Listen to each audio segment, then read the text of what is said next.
Que alegria receber tantas pessoas aqui.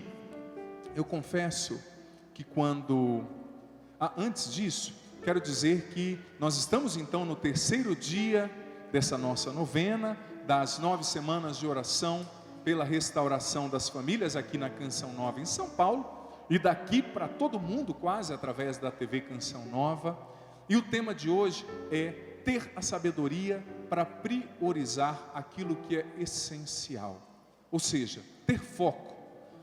A organização, o foco é o princípio da eficácia. E muitas vezes, meus irmãos e minhas irmãs, a gente não consegue ser feliz porque a gente não tem foco na vida, a gente não tem organização. Mas eu confesso que quando eu preparava essa homilia, eu fiquei muito emocionado, porque eu acho que é propício para isso. Não foge não, Orlando. Orlando vai cantar já aqui para nós. Eu acho que é propício para isso, para esse momento que nós estamos vivendo. Preste atenção, essas semanas de oração pelas famílias. Eu acho que essa reflexão é muito perspicaz, é muito propícia para esse momento, porque quando eu preparava essa homilia, o evangelho inicialmente assusta, não é? Se você não souber entender o texto dentro do contexto, ele vira pretexto. Você precisa entender o que Jesus está falando. O evangelho inicialmente assusta. Olha, se você amar os seus familiares mais do que a mim, você não vai ser digno de mim. É lógico, somente Jesus pode dizer isso. Imagina você, mocinha, se o seu namorado chegasse em você e falasse assim: se você amar o seu pai e sua mãe mais do que a mim, joga o tupete. Se tiver tupete, né? Se o namorado for careca, é complicado. Você não é digna de mim. Você vai falar para o seu namorado: conversa aqui com a minha mão, bem, que hoje você está um pouco exaltado na sua autoestima, no mínimo, não é verdade? Quem que pode dizer um troço desse para mim e para você, a não ser Deus? Porque, gente, nós amamos os nossos pais, as nossas mães, os nossos irmãos, é óbvio, e Deus quer que nós os amemos, que nós combatamos por eles, pela salvação deles, pela restauração dos nossos. É por isso que nós estamos aqui. Jesus não está desaprovando o amor humano, mas Jesus está dizendo, Ele está exaltando totalmente o amor humano, a ponto de tornar esse amor um sinal sensível do seu amor por cada ser humano. Contudo, quando esse amor entre nós e os nossos familiares, que é um sinal sensível do amor de Deus por nós, deixa de ser sinal, instrumento, e se torna obstáculo para o nosso amor para com Deus e o de Deus para conosco, aí sim ele começa a ser prejudicial. Mas lendo esse evangelho, eu confesso que eu me lembrei muito da minha mãe, porque o amor verdadeiro vivido em família é aquele que nos ensina a amar Jesus, amar a Deus. Mãe, pai, o que de melhor você pode ensinar para o seu filho, para a sua filha, é o amor a Deus. Porque se ele aprende a amar a Deus, e se ele aprende a se deixar amar por Deus, os problemas vão vir. Sim, claro, mas ele vai ter sustentação interior, ele vai ter um alicerce, ele vai ter força para enfrentar os problemas. Sabe uma receita para o seu filho não estar exposto às drogas, às influências de más companhias? Uma receita, a primeira seria você trancar ele no quarto pelo resto da vida, porque não tem jeito. Ele vai à escola, você não vai viver 24 horas com seu filho? Vai. Por mais que você tente, você não consegue. A molecada enrola o pai e a mãe quando quer, né? Só por Deus. Então trancar, a primeira opção, vamos descartar. Você não vai trancá-lo no quarto, com corrente, com algema. A segunda opção, para preservar o seu filho, sua filha dos malefícios deste mundo, é ensiná-lo a amar Deus, ensiná-lo a priorizar Jesus como a coisa mais essencial da vida. Porque a pessoa que sabe amar Jesus e se deixar amar por Ele, vai pensar 2 vezes antes de pegar uma carreira de cocaína e cheirar, vai pensar 2 vezes antes de pegar um revólver e atirar em alguém, vai pensar 2 vezes antes de arrombar um carro forte, um banco para roubar. Então, pai e mãe, a coisa mais importante que você pode dar para o seu filho é o amor a Deus, é ensiná-lo a buscar Deus, a rezar. E mesmo que a situação esteja difícil, padre, mas meu filho já está nas drogas, padre, mas meu filho já está preso, Padre, mas minha filha já está vivendo tudo que eu não ensinei. Mãe, pai, se você não pode mais ensinar o seu filho a rezar, reze por ele. Se você não pode mais ensinar sua mãe, seu irmão a rezar, reze por ele. Reze. Porque foi isso que a minha mãe fez por mim. Eu não tenho vergonha de dizer o meu testemunho, muitas vezes eu já partilhei. Gente, eu fui um adolescente muito complicado. Eu fui expulso de uma escola uma vez com 15 anos, só porque eu soltei uma bomba no banheiro. Lá no Paraná, isso aconteceu. É a minha história de vida. Coitado, eu soltei uma bombinha. Aquela bomba relógio que você coloca o cigarro vai queimando, a hora que chega, pum! Soltei debaixo do vaso sanitário. Por segundos não pegou um professor que estava ali. Imagina. Trabalho, eu sou o único homem, sou caçula, tenho 2 irmãs. Meu pai era caminhoneiro, viajava, minha mãe sozinha em casa para dar conta dos 3 filhos e do adolescente aqui cheio de energia. Fui expulso, bem dizer, do time que eu jogava por causa de bagunça.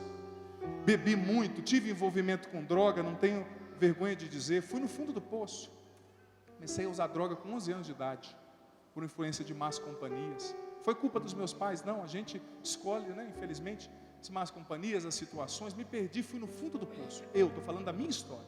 Não tenho vergonha de dizer do que Deus fez na minha vida. Onde eu estiver, eu vou falar. Porque só quem esteve lá no fundo do poço sabe o quanto é importante ouvir a história de alguém que conseguiu sair com a força de Deus. Então eu não tenho vergonha de dizer, onde quer que eu esteja, de dizer isso, contar a minha história. E eu me recordo, muitas vezes eu contei na Canção Nova, que às vezes eu chegava em casa de madrugada, gente, a minha história eu estou contando, tão chapado, tinha usado tanta droga, bebido, que eu chegava em casa chapado, chamando Jesus de Genésio. Ia abrir a porta, batia na parede, caía. Às vezes, desculpa a expressão, todo vomitado. Mas deu para contar as vezes que eu não chegava em casa 4 e 5 da manhã e minha mãe não estava lá com o terço, em cima da cama ajoelhada. E eu falava, o que você está fazendo aí, mulher? Estou rezando por você, meu filho, porque você não nasceu para essa vida. Foi isso que a minha mãe me respondia. Eu estou aqui rezando por você. E eu não vou parar de rezar por você. É lógico, na sua simplicidade, sem argumentos muito articulados, mas a minha mãe rezou por mim, lutou por mim. E eu não rezava, eu não buscava, eu só ouvia rock satânico, eu era um cara da pesada. Se eu te mostrar uma foto, você vai falar, isso aí é você, padre? Eu vou dizer assim, eu queria responder que não, mas eu vou estar mentindo. E a oração foi tão importante da minha mãe, porque quando eu tinha 16 anos, quase 16 anos, tanto a minha mãe rezar e de tanto eu ver que a minha vida não estava bem, eu fui fazer um retiro para jovens. E lá tive o meu encontro com Jesus, que foi tão forte, não foi nem um encontro, foi uma trombada com Jesus. Saí de lá, assim, foi algo muito forte que eu vivi. Senti Jesus no meu coração. E a minha vida nunca mais foi a mesma. A partir de novembro de 1998, nunca mais. A partir daquele encontro que eu fiz, com muita luta, com muita oração, com muita renúncia, eu nunca mais coloquei droga na minha boca nem no meu nariz, para a glória de Deus. Para a glória de Deus.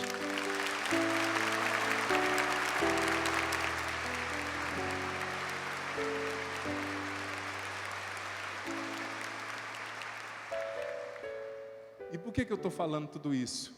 Eu partilhei com vocês que agora no começo do ano, eu, o Orlando Júnior e a Gil Duarte gravamos um CD oracional para as mães. Um CD de oração e cura, orações e canções de cura para as mães.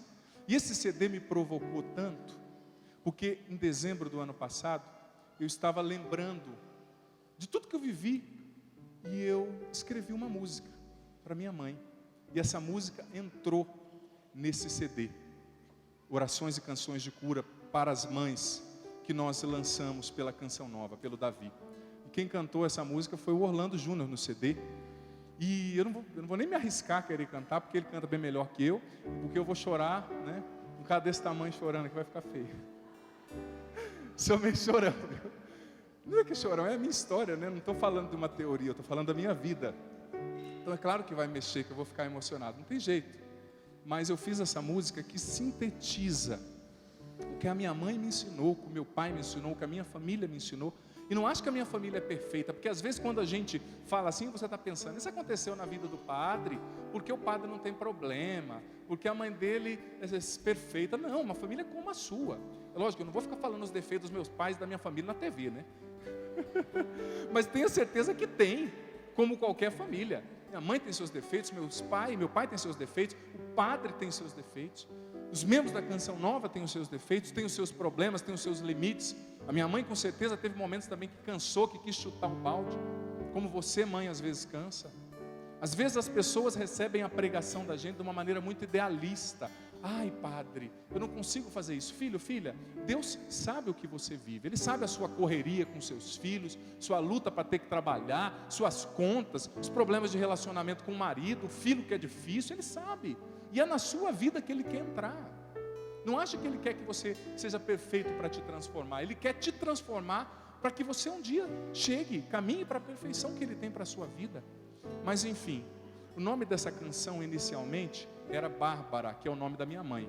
Mas por causa de questões com o Davi, que é a gravadora da Canção Nova, eu tive que mudar e ficou Obrigado Mãe, que é mais prático para as pessoas entenderem a mensagem. Mas eu quero pedir para o Orlando cantar agora essa música que sintetiza a minha história e aquilo que a minha mãe me ensinou. Eu acho que vai nos ajudar muito a entender esse evangelho. E vai nos ajudar como que deve ser, a entender que o amor em família verdadeiro, como disse Jesus no Evangelho, é aquele que nos leva para Deus, e não aquele que nos tira de Deus. Põe a mão no seu coração. Põe a mão no seu coração, você aqui, você em casa. Pode ser que você esteja se lembrando da sua mãe agora, se lembrando do seu pai.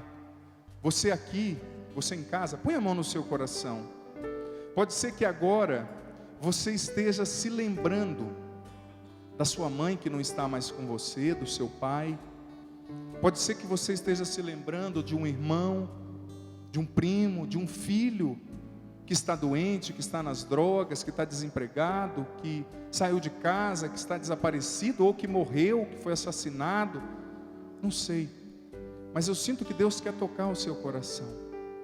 Escuta essa canção que eu fiz para minha mãe há poucos meses, mas que sintetiza a minha história, e eu chorei tanto fazendo essa música, muito. E eu quero partilhar essa emoção, essa canção com você agora. Escuta com o seu coração, com a sua alma. Presença e afago constante,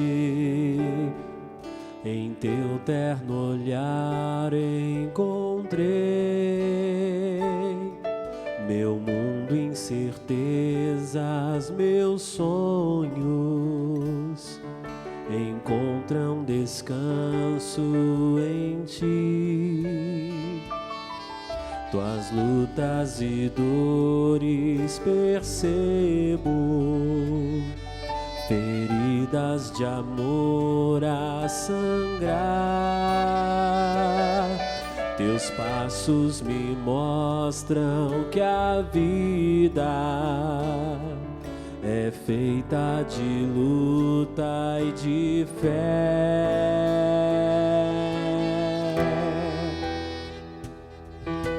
Lembra daquele tempo onde a noite parecia não ter fim. Lembro que os teus olhos, coração e mãos me fizeram prosseguir. No descompasso, embaraço e frio, teu amor me acolheu, me encontrou e reacendeu em mim o sonho de ser feliz. Enfim, obrigado, mãe. Quero pedir que o Orlando cante a partir da segunda estrofe, que diz que tuas lutas, tuas dores eu percebo, as feridas de amor a sangrar. Muitas vezes, pai, mãe, filho, o seu amor pelos seus familiares sangra, dói, Quantas mães que têm um amor pelo filho, pela filha que sangra, que dói. Deus colhe, mãe, pai, suas lágrimas de sangue, e elas se tornam intercessão em favor da libertação, da cura, da salvação dos seus filhos. Confie em Deus. Tuas lutas e dores percebo, feridas de amor a sangrar. Teus passos me mostram que a vida é feita de luta e de fé.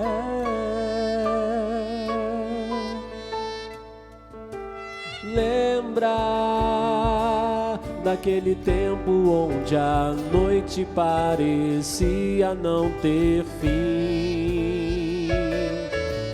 Lembro que os teus olhos, coração e mãos me fizeram prosseguir.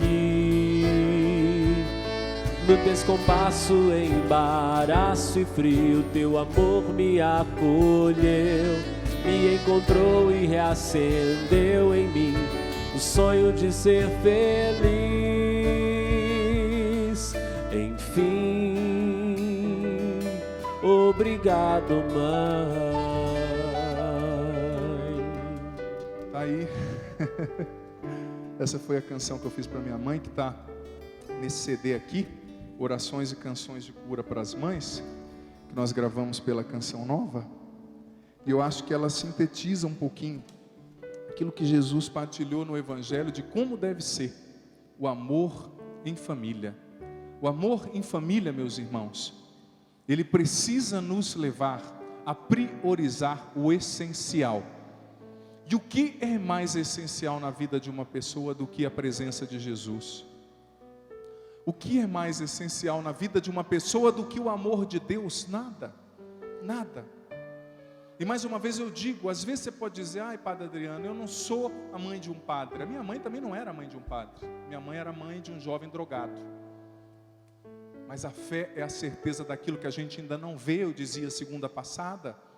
Então, filha, mãe, pai, filho e filha que reza pelos seus pais, você que reza por um primo, por um amigo, por alguém que está sofrendo, mesmo na simplicidade da sua oração, da sua luta, não desista dessa pessoa. Não desista de rezar, de combater por essa pessoa. Qual é a proposta das nossas 9 semanas de oração pela restauração das famílias, gente? É uma proposta simples.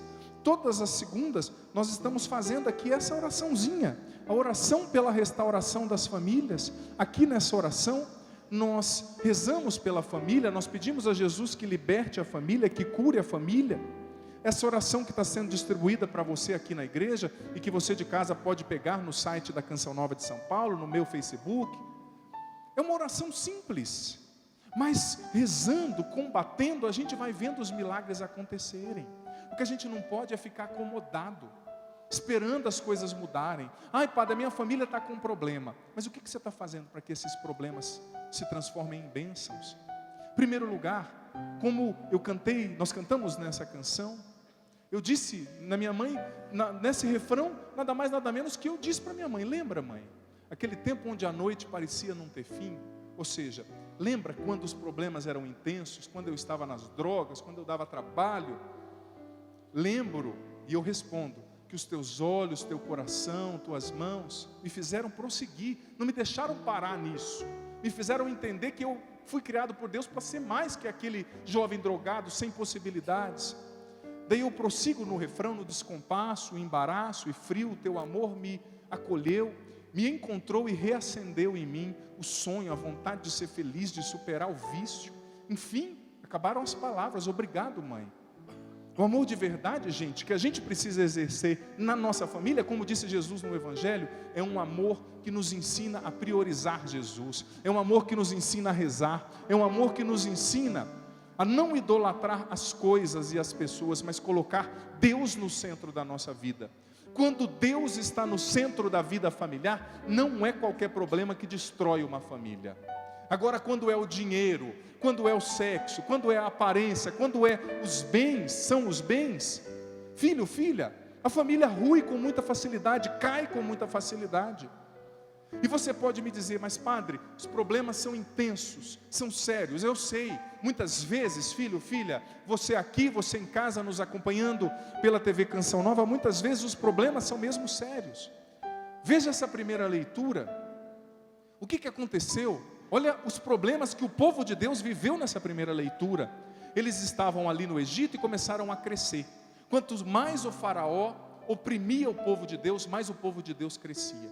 E o faraó, como uma medida de política interna, começou a querer destruir os hebreus, fazer com que eles não crescessem, porque ele temia que se a crescente numérica do povo fosse muito grande, eles se aliariam aos inimigos e combateriam contra o faraó. No fundo, o faraó estava com medo de perder o dinheiro e o poder. E aí a gente conhece o ser humano, né? O ser humano, infelizmente, quando ele não tem Deus, quando ele não tem os valores do Evangelho, você mexe no bolso dele, ele vira um monstro, um bicho, se transforma. Aí você conhece as pessoas. Tinha um padre amigo meu que falou assim: olha padre, a gente muitas vezes mede a conversão também através da generosidade. Quando a pessoa é generosa, tem a disposição de se desprender, tem uma roupa que gosta e dá para um pobre, tem um bem e faz uma doação para uma obra de caridade, ajuda uma obra da igreja, ali você vê que a pessoa de fato está sendo tocada por dentro. Porque como nos mostrou o faraó, mexeu no bolso, mexeu na possibilidade dele exercer o poder ali, ele já começou a matar. Olha só que coisa mais terrível que o faraó fez na primeira leitura. Mandou matar todos os homens, jogar no rio Nilo os recém-nascidos, as crianças do sexo masculino. Gente, que coisa, um infanticídio, né? Que coisa terrível. E aquele povo estava vivendo um problema tremendo, o povo de Deus. Deus tinha feito 2 grandes promessas a Abraão. E esse povo eram os descendentes de Abraão. A primeira promessa estava se cumprindo, uma grande descendência. E a segunda promessa? A segunda promessa era a posse da terra de Canaã. Não estava se cumprindo, mas ela começou a se cumprir ali. E o interessante que essa posse da terra de Canaã foi uma obra de Deus. E a obra de Deus, quando ela é autenticamente de Deus, ela não depende dos recursos humanos, dos meios humanos. Deus começa a fazer uma obra, quando a obra é dele mesmo, ele começa a fazer justamente a partir daquilo que é impossível para mim e para você. Quando a obra é de Deus mesmo, ele começa a fazer a obra quando a gente não tem condições de realizar aquilo, quando os nossos recursos são insuficientes, quando nós não temos dons, talentos, condições necessárias para vencer. Deus começa a realizar a sua obra quando faltam as condições e as suficiências humanas. Aí a obra é dele, porque ele não depende de mim e de você, ele não depende dos nossos recursos, ele cria a partir do nada, ele realiza a obra que é impossível. E aquele povo não tinha condição, gente, de sair do Egito e de ir para a terra de Canaã, mas Deus fez para mostrar que a obra era dele, que ele não dá a glória dele para ninguém. A glória de Deus é de Deus, e ninguém pode se achar no direito de roubar a glória que é dele. Ele fez, realizou a partir do impossível, essa segunda promessa. E na sua vida, na vida da sua família também é assim. Quantas vezes existem coisas impossíveis nas nossas famílias, gente? E eu tenho me compadecido muito, tenho rezado muito pelos desempregados. Quanta gente desempregada, e desculpa dizer, vai piorar. É só você ouvir as teorias, só você ouvir as previsões dos economistas. É lógico que eu não vou entrar no mérito aqui, administrativo, político, sociopolítico, porque todo mundo, né, já entende como as coisas estão funcionando. Não vou abrir essa janela não, mas a gente paga um preço muito alto, e a nossa economia do Brasil vai de mal a pior. Muita gente desempregada, e a culpa não é de Deus, gente. Deus não é um problema sociopolítico. Não é Deus que governa o país, não é Deus que organiza as estruturas do Estado, de todas as instâncias, não é? Não quero jogar a culpa somente em uma realidade, é muito complexo, mas nós estamos vivendo um momento difícil, e Deus precisa ser a nossa única segurança, porque os dias são maus e vão piorar, me perdoe dizer. Só que eu digo uma coisa para você: com Deus está difícil, Agora, sem Deus, não é difícil, é impossível. Ele é a única segurança para fortalecer o seu coração diante dos ventos, que você não pode desistir de caminhar com Ele.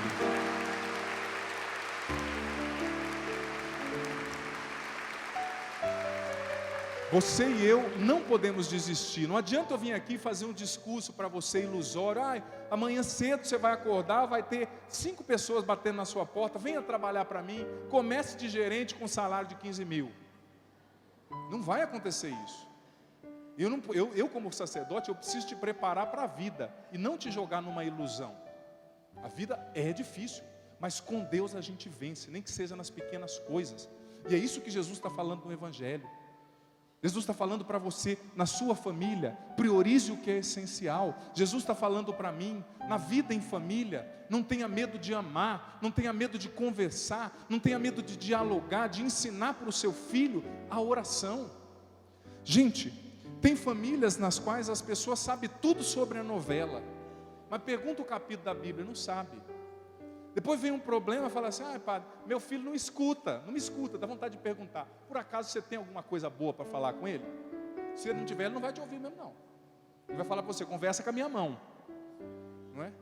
Às vezes a gente quer nós queremos, me perdoe, que as pessoas nos escutem, mas para você exigir que alguém te escute, você precisa ter o que falar, porque se você não tiver, ninguém vai te escutar. Agora, às vezes a gente se enche da novela, de tudo, mas não sabe o que está escrito na Bíblia. Quando eu era jovem, eu ia para o grupo de oração, e eu andava com a minha Bíblia, porque afinal eu sou cristão, né? A Bíblia é o livro do cristão. Eu vira e mexe, o pessoal me perguntava, você é evangélico, você é protestante? Por quê? Porque você está com a Bíblia? O católico tem que andar com a Bíblia também, e aqui eu engrandeço os nossos irmãos protestantes, que não têm vergonha da palavra de Deus, da Sagrada Escritura, que leem a Bíblia, que andam com a Bíblia. Você tem que ler a Bíblia. É muito complicado. A Bíblia é complicada assim, é complicada para quem não lê, porque quem lê começa a entender. Agora você deixa a Bíblia, eu deixo a Bíblia fechada. Quanto tempo na sua casa você tira para ler a Bíblia com a sua família? Filho, filha, preste atenção. O que de mais importante você pode dar para a sua família é Deus, porque isso ninguém rouba de você. Você pode morrer amanhã. Já parou para pensar nisso? Olha para quem está do seu lado. Fala assim, você pode morrer amanhã, hein? É mentira, gente. A única certeza que a gente tem é que um dia a gente vai morrer. Esses dias eu fui numa cidade na qual gente que nunca tinha morrido começou a morrer. Tem gente que fala assim, morrer de avião, né? Você não sente nada. Dá vontade de perguntar, quem falou para você isso? Alguém voltou? Amanhã você pode morrer. Tem mãe que é super protetora. Eu vou proteger o meu filho. Você não pode proteger o teu filho de tudo. Você precisa ensinar ele a adorar o único que vai protegê-lo sempre, que é Jesus Cristo. Ele é a salvação. Só nele.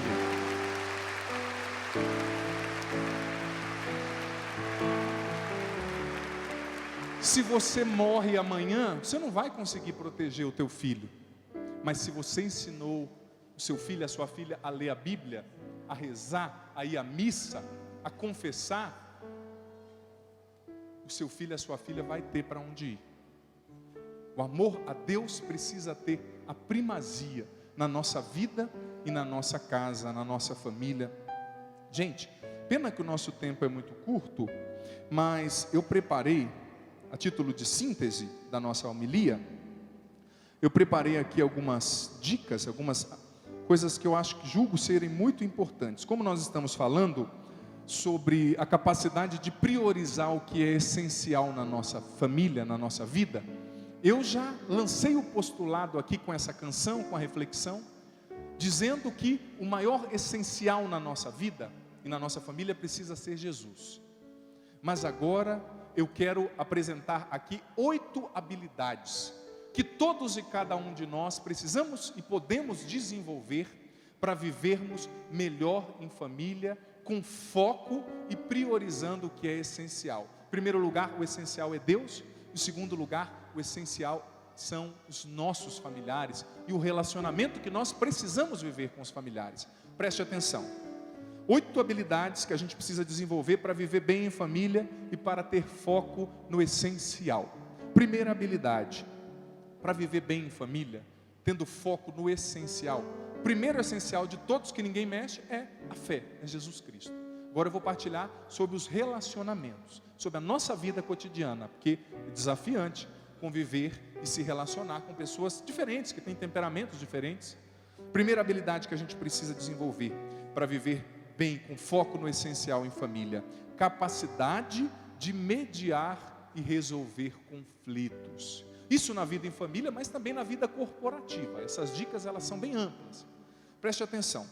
Saber ouvir, mediar os conflitos logo que eles surjam, sem tomar partido. Essa é uma habilidade essencial para que a gente viva bem os nossos relacionamentos em família. É preciso proporcionar um ambiente para que os conflitos, a solução dos conflitos ocorra naturalmente, trazendo ganho para todos. A gente precisa, outra coisa que eu elaborei aqui nessa habilidade, é necessário ter uma postura racional para mediar e resolver os conflitos. Porque às vezes nós somos muito emotivos, aquela carga de emoção, de drama, né? Filho, você fez isso de novo. O que eu fiz, mãe? Não dobrou o lençol. Mãe, achei que alguém tinha te dado um tiro. Calma, eu vou lá, eu dobro. Mas racional. Ninguém media conflito se não tem imparcialidade e cabeça fria. Às vezes você é impulsivo, aquela carga de emoção já explode. Ah, você não liga para mim? Você nem viu a minha chapinha. Marido, calma, amor, eu nem olhei ainda, estou acordando. Esses dias uma pessoa me disse: ai, padre, eu casei, né? Mas minha esposa acorda falando as 4.000 palavras dela em meia hora.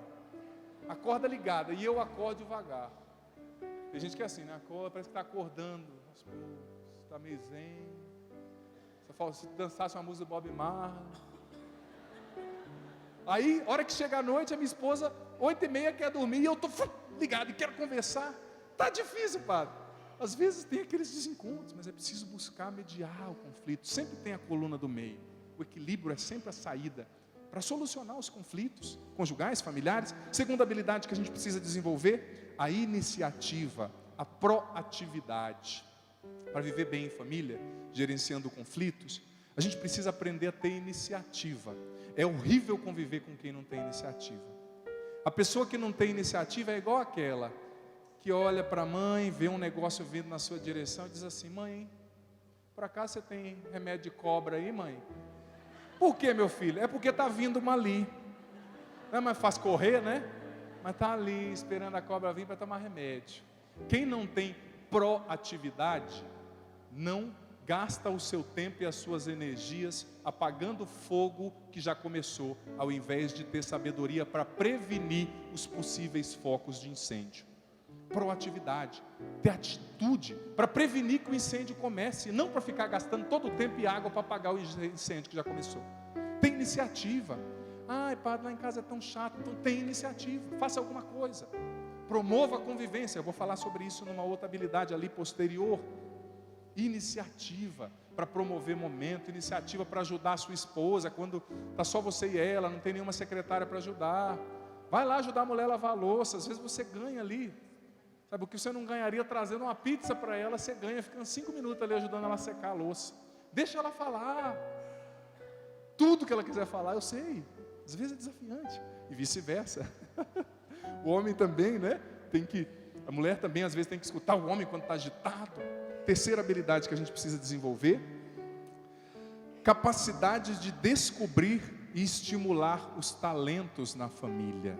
Não adianta só você perceber o que já é bom na família, o que já funciona, o que já tem de bom, os talentos que o marido já tem, que o filho já tem. É importante ter essa sensibilidade para perceber os dons e os talentos que estão nos seus familiares, mas que ainda não foram explorados e desenvolvidos.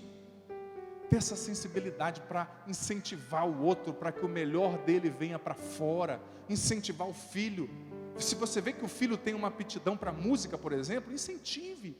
Se você vê que o marido tem uma aptidão para tal coisa, incentive. A gente precisa aprender em família a tirar o melhor uns dos outros, descobrir no outro talento que nem ele enxergou e investir nesse talento.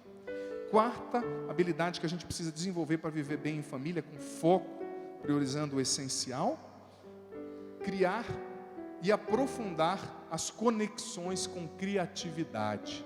Presta atenção nessa dica, que é muito importante. Esses dias eu li uma pesquisa, essas revistas que tem de mulher, geralmente, que fala de moda, não sei o que tem, que são bem assim, voltadas para o universo feminino. Eu vi uma pesquisa que me chamou muita atenção. Um especialista, terapeuta familiar, se eu não me engano, dizendo de coisas simples que podem otimizar muito o tempo em família. Por exemplo, ele deu o exemplo de uma mãe que trabalhava muito, não tinha muita oportunidade de estar com os filhos, mas que desenvolveu na família a seguinte coisa: toda semana eles tinham o dia da família. O que era o dia da família? Quarta noite, a partir de 8h30, eles pediam pizzas e assistiam um filme juntos. Simples, não é? Mas aquilo foi tão eficaz porque foi gerando conectividade, foi aprofundando a conexão entre eles. E depois do filme eles conversavam, iam lavar louça juntos. Não é simples? Criar isso, aprofundar com criatividade a conexão. Crie lá o dia da família, ou o almoço da família, ou o momento de oração da família. Pega essa oração aí pela restauração das famílias, faça com os seus. Tenha iniciativas, porque senão a relação morre, o amor não acontece, gente. Quinta habilidade que a gente precisa desenvolver para viver bem, priorizando o essencial com foco na vida familiar: exercer com inteireza a própria função dentro da família. Esses dias eu li uma frase do Milor Fernandes que me chamou muita atenção, que ele dizia: olha, esse negócio de pai querer ser muito amigo do filho não dá certo. O pai não é amigo do filho, o pai é pai. A mãe não é amigona, a mãe é mãe. Porque se você for muito amigona da sua filha, mãe, ela vai te tratar igual as amigas da escola. A hora que ela quiser, ela vai te mostrar o zap, a hora que ela não quiser, ela vai dizer: vai para lá, não quero agora. Exerça a autoridade, assuma o seu papel dentro da família. Se você é pai, seja amigo, mas um pai amigo, não um amigo pai. Se você é mãe, seja mãe. E você, pai, exerça a sua masculinidade dentro da família. Nossas crianças estão crescendo sem referência de masculino e feminino, gente. As nossas crianças estão crescendo sem referência. Às vezes a mulher também casa com um abençoado que parece mais filho do que esposo, né? Dependendo da mulher, não tem iniciativa para nada, ou vice-versa. É preciso cada um exercer com interesse a sua função dentro da família. É importante para o filho crescer bem, cada um ter o seu papel, o pai, a mãe, ou o vô que exerce essa função, a avó, a tia, e assim sucessivamente. Última habilidade para viver bem em família: a gente precisa desenvolver a habilidade da aprendizagem contínua. Ou seja, ninguém está pronto. Você não é o pai perfeito nem a mãe perfeita, mas pode se tornar um pai melhor, uma mãe melhor, um namorado melhor, uma esposa melhor, aprendendo, lendo sobre o assunto, rezando, conversando, percebendo onde estão os seus erros, para corrigir esses erros. São 6 simples dicas de habilidades que a gente pode desenvolver com a graça de Deus, a partir da oração e da fé, para vivermos melhor os nossos relacionamentos em família. Vamos ficar em pé? Quero pedir ao Orlando, acho que a gente pode cantar essa música mesmo a partir da segunda estrofe e rezar um pouquinho. Levanta, aliás, coloca a mão no seu coração novamente. Orlando vai cantar essa música Obrigado Mãe, que eu fiz para minha mãe, que está no nosso CD oracional para as mães. Depois nós vamos rezar um pouquinho. A mão no coração. Presença e afago constante, em teu terno olhar encontrei. Meu mundo, incertezas, meus sonhos, meu cante. Meu mundo, incertezas, meus sonhos encontram descanso em ti. Encontram descanso em ti. Tuas lutas e dores percebo. Tuas lutas e dores cante percebo. Isso. Feridas de amor a sangrar. feridas de amor a sangrar. Teus passos me mostram que a vida Teus passos me mostram que a vida é feita de luta e de fé. Cante. é feita de luta e de fé. Lembra daquele tempo onde a noite parecia não ter fim. Lembra daquele tempo onde a noite parecia não ter fim. Lembro que os teus olhos, coração e mãos Lembro que os teus olhos, coração e mãos me fizeram prosseguir no descompasso, embaraço e frio. No descompasso, embaraço e Teu frio, amor me acolheu, me encontrou e reacendeu em mim o sonho de ser o feliz. sonho de ser feliz. Enfim, obrigado, mãe. Cante. Enfim, obrigado, mãe. E repita comigo: Sagrada Família de Nazaré. Sagrada Família de Mais Nazaré. forte: Sagrada Família de Nazaré. Sagrada Família de Nazaré. Eu consagro a vós, minha família, Eu consagro a vós, minha família, os meus familiares, os meus familiares, principalmente aqueles que são mais difíceis, aqueles que me são mais difíceis, os doentes, os doentes, os desempregados. os desempregados. Restaura a minha família, Senhor. Restaura a minha família, Senhor. Abençoa-nos. Abençoa-nos. Liberta a minha família Liberta a minha de família todo o mal. de todo o mal. Cura a minha família. Cura a minha família. Restaura, Senhor, Restaura, Senhor, o nosso lar. o nosso lar. Abençoando a minha família Abençoando a minha família e tapando todas as brechas. e tapando todas as brechas. Vem, Espírito Santo, Vem, Espírito Santo, sobre mim e sobre os meus. sobre mim e sobre os meus. Batiza-nos, Batiza-nos. encha-nos agora. Encha-nos agora. Nós precisamos de Ti. Nós precisamos de Ti. Cura as feridas, Cura as feridas. desfaz os conflitos, Desfaz os conflitos. arranca as mágoas, Arranca as mágoas. liberta o nosso olhar Liberta o nosso olhar do vício na negatividade, do vício na negatividade, nos defeitos uns dos outros. dos defeitos uns dos outros. Vem, Espírito Santo, Vem, Espírito Santo, dai-nos um olhar dai-nos um olhar cheio de esperança. cheio de esperança. Amém. Amém.